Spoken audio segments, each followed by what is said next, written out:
Hello everyone, hope you are doing well in online classes. Today we are going to study another important poem taken from a textbook Beehive and written by Robert Frost. The poem is Fire and Ice. Fire and Ice, written by Robert Frost. Let's talk about the poem. Robert Frost's poem, Fire and Ice, expresses the profound idea that the world would end in either of the two ways, either by ice or fire. Both the components are compared with self destructing human emotions, hatred, and desire.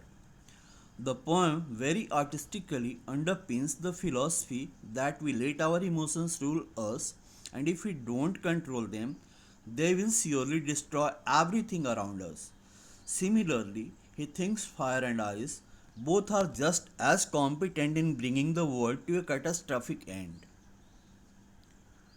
Now, let's go for the explanation of the poem. Some say the world will end in fire, some say in ice. From that art tested of desire, I hold with those who favor fire. Desire means a strong feeling of wanting to have something or wishing for something to happen. Favor means approval or support. The poem expresses that The poem expresses the profound idea that the world would end in either of the two ways, either by ice or fire. One group is of the opinion that someday the Earth's core will get so heated up that it would lead to fire destroying the Earth's surface. On the other hand, the second group says that if the temperature goes down to an extent that makes life on the Earth impossible, it would have the same catastrophic effect.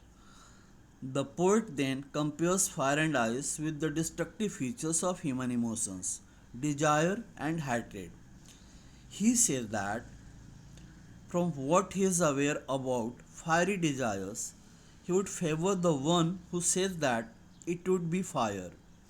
By saying so, he brings about the idea that human beings let their emotions rule them, and the consequence of unmonitored longing is chaos.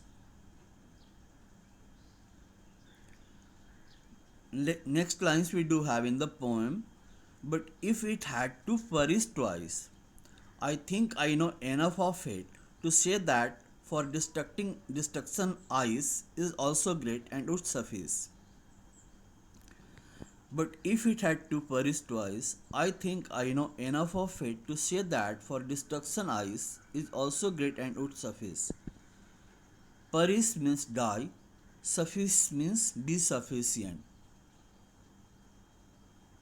Then, by not waving off the first opinion of the fire, he considers if the world has to expire twice, if the world has to end twice, ice would be equally competent in ending it. He brings about a contrast between ice and hatred. The human capability of insensitivity and hatred has the potential for inner destruction. Though slow and steady, it has the same effect that desire has on us. So, if given an option between fire and ice should be just as good as fire to destroy the world.